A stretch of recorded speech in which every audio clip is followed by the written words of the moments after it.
و الله ذوالجلال در این سرزمین تاجیکستان ما و شما که یک شوخه علم، یک شخصیت بزرگ حضرت داملا حکمت الله هم که از دنیا گذاشتن، یک ستاره درخشانی مملکت ما و شما بودن. حضرت در تقوا و در علم و در همه کسی با او برابر شده نمیتونست. خداوند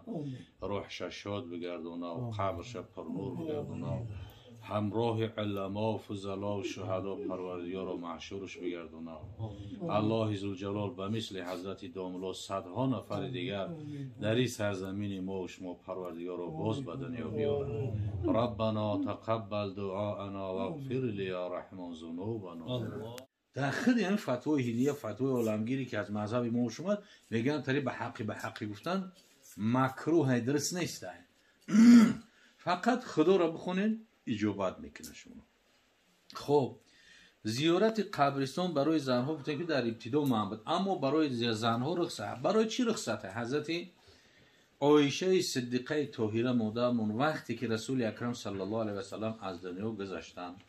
وقتی که ابوبکر صدیق رضی الله تعالی عنه پدرش صدیق اکبر پدر عایشه مادرمون بود، وقتی که از دنیا گذشتن حضرت عایشه مادرمون میرفت زیارت میکرد، هم زیارت قبر پدر هم زیارت قبر شوهر، همه جایی که نهاجی رفتن دیدن. وقتی که حضرت عمر رضی الله تعالی عنه، عمری که مثلا که فر من ذله شیطان، از سایه حضرت عمر شیطان میگیره خالی خودش اوسا. این حضرت از دنیا که گذشت، حضرت عایشه مادرمون التماس کرد،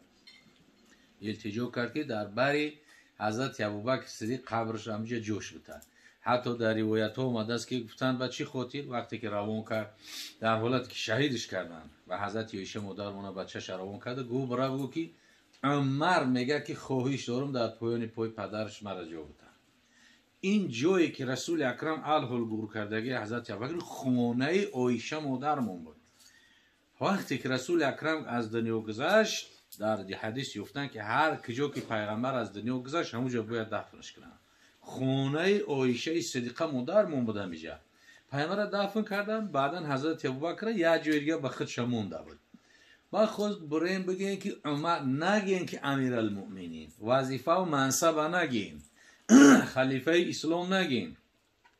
رفتن گفتن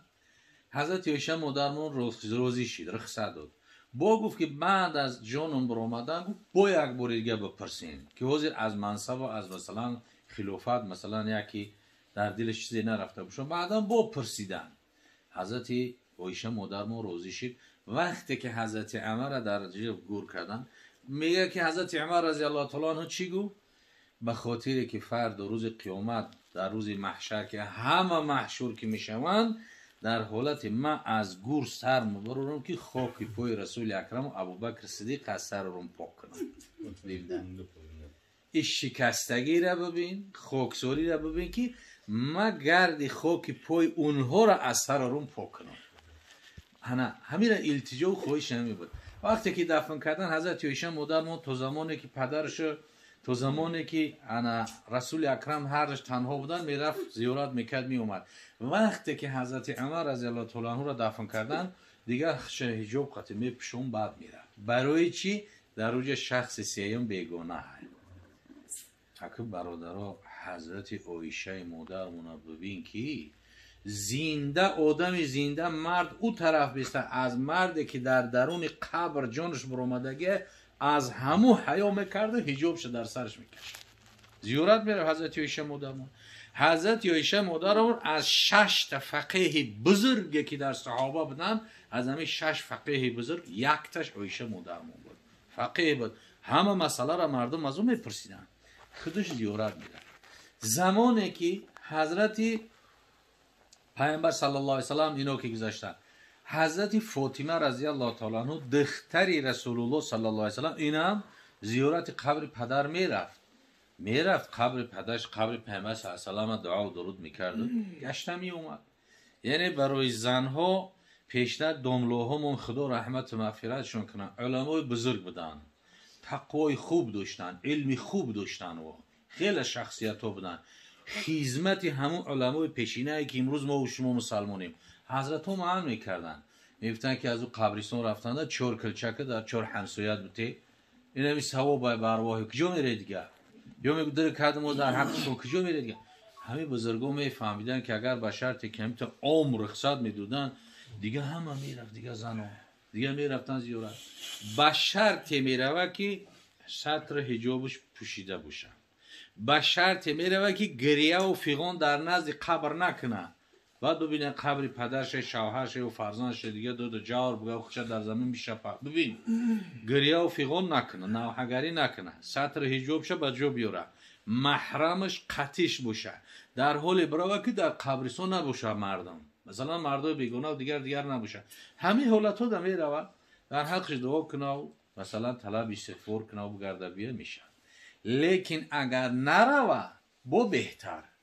در حقش نماز بخونه قرآن بخونه یگون چیز بکنه صدقه کنه در فقیر مسکین ثوابی زیادتره نرفتنش بهتره برای چی؟ تربیه دختر فرزند دختر بچه شرطه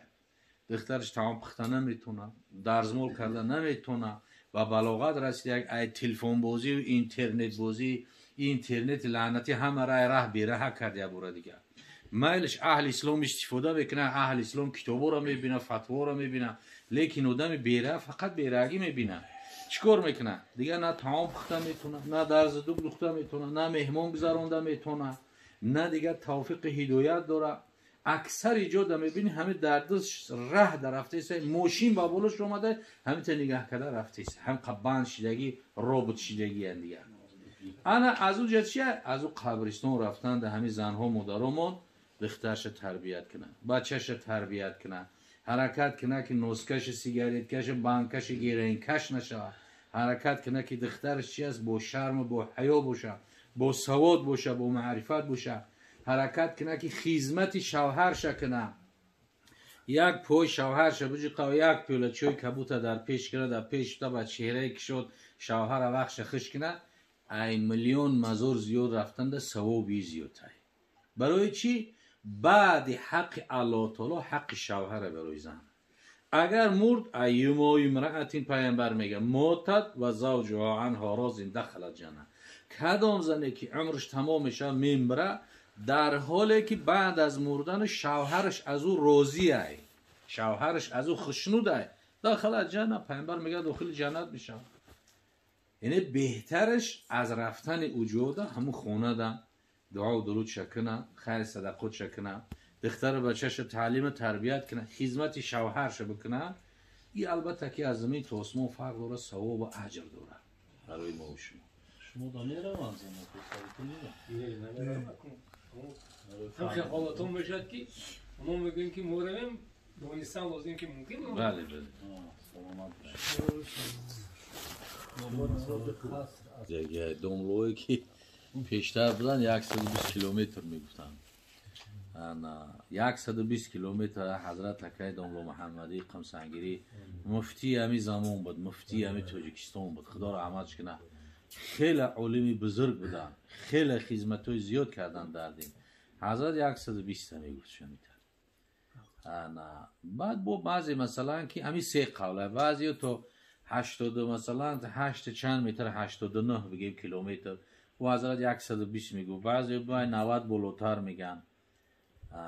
همه طرز خواندنش طرز خواندنش همون فرض فقط فرض پیشین فرض عصر فرض خفتن همین 4 رکعت رو 2 تا میخونی تمام یرحمنا و سبحانا و جلنا من المسلمین الله ذوالجلال خاندان پرفیض با برکات بگردونه خداوند روح مادرش شاد و قبرش پرخور از ثواب های خیر صدقات تلاوت های قرآن ثواب های امر معروف نهی منکر پروردگارا و روحانیت مادر برسانه قبرش پرنور روحش شاد بگردونه و الله ذوالجلال در این سرزمین تاجیکستان ما و شما که یک شوخه علم یک شخصیتی بزرگ حضرت داملا حکمت الله هم که از دنیا گذاشتن یک ستاره درخشانی مملکت ما و شما بودن حضرت در تقوا و در علم و در همه کسی با او برابر شده نمیتونست خداوند روحش شاد بگردونه و قبرش پر نور بگردونه همراه علما و فضلا و شهدا پروردگار و محشورش بگردونا. الله ذوالجلال به مثل حضرت داملا صدها نفر دیگر در این سرزمین ما و شما پروردگار رو باز به دنیا بیاره. ربنا تقبل دعاءنا واغفر لي يا رحمن ذنوبنا.